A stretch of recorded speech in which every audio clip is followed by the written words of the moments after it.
اشرف اشت دتمت اللہ تعالیٰ قلم کتاب ہز آز رسمی رونمائی تھی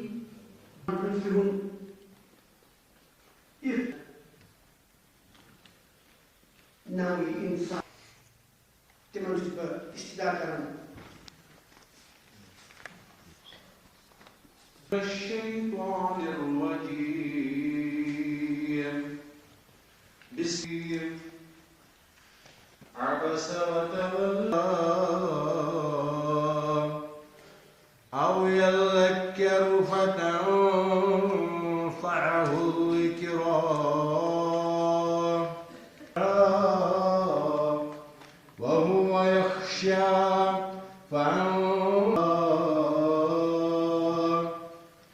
كلا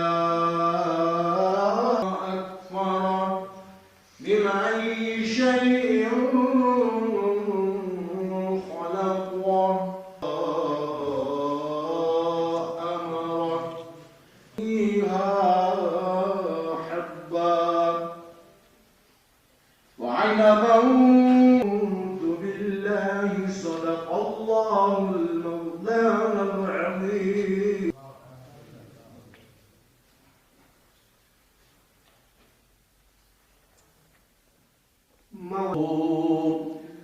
گشت الخیر مدت پیدا. کچھ باتیں ضرور عرض کرنا چاہوں گا اس کتاب کے بارے میں. حالانکہ میں کوئی بہت بڑا عالم نہیں ہوں، البتہ ایک حقیر سی کوشش ہے اور یہ خوش قسمتی سے، حالانکہ میں شوکت کینگ صاحب کو نہیں جانتا تھا، تو کہیں سے مجھے معلوم ہوا کہ شوکت کینگ صاحب اس موضوع پر بہت عالمانہ دسترس رکھتے. ادا کرتا ہوں کہ انہوں نے اتنی باریک بینی سے وہ ساری کتاب دیکھی اور مجھے خوشی ہے کہ اسے میں نے کوئی ریسرچ نہیں کی ہے. جب میں پہلی دفعہ یہ کتاب لکھی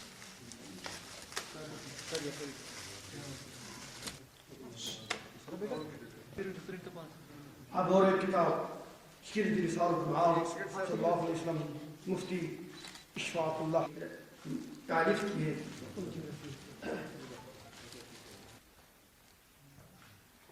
دوسری کتاب ینگ اسکالر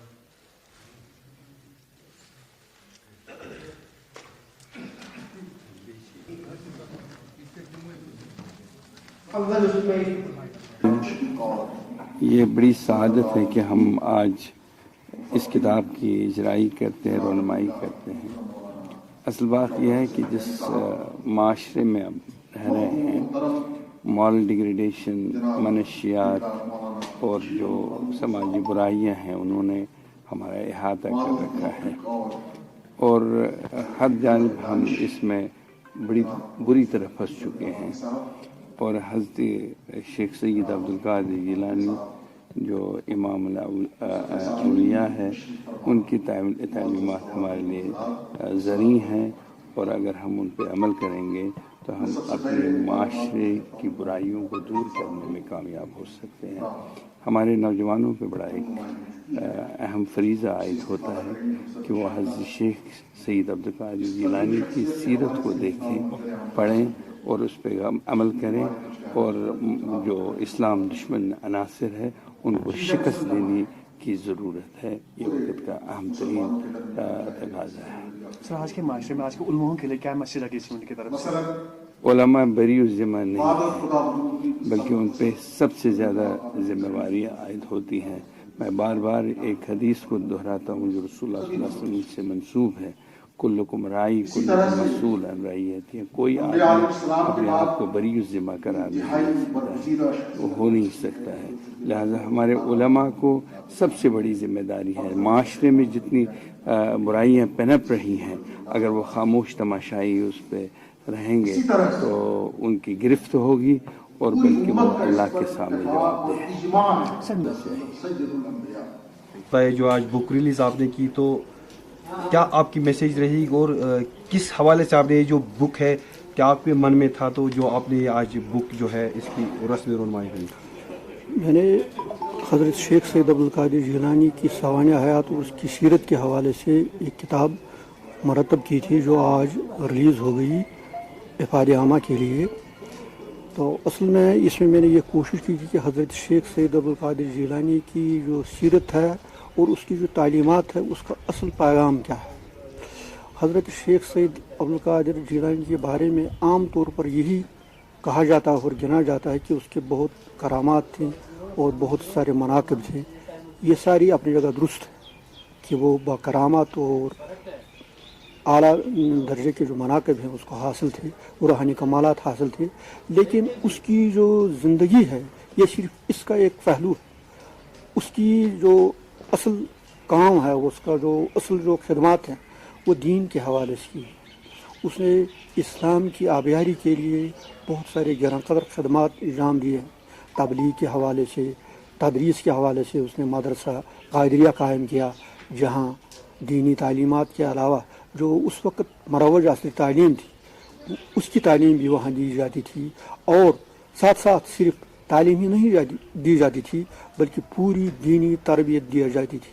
وہاں سے جو طلباء اور طالب علم نکلتے تھے وہ صرف عالم ہی نہیں ہوتے تھے بلکہ ان کو حضرت شیخ سید عبدالقادر جیلانی مختلف علاقوں، مختلف ممالک اور مختلف شہروں میں دعوت دین پھیلانے کے لیے بھیجتی تھی.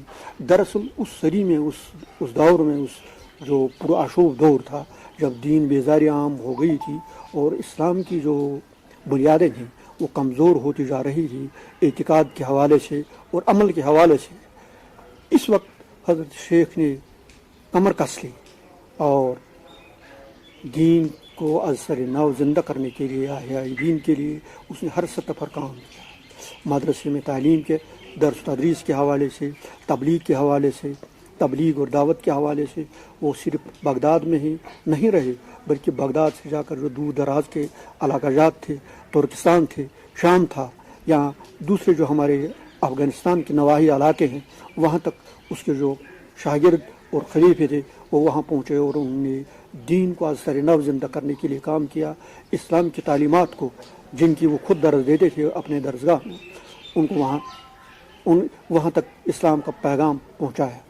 دراصل حضرت شیخ سید عبدالقادر جیلانی کے بارے میں جو ایک تو عام فہم تعارف ہے، اصل میں جب ہم اس کی ساری تعلیمات یا جو اس کے ارشادات، جو اس کی تصانیف ہیں، اس نے بہت ساری تصانیف لکھی ہیں، بلکہ قرآن شریف کا ایک ترجمہ اور تفسیر بھی اس نے لکھی ہے اپنے وقت میں.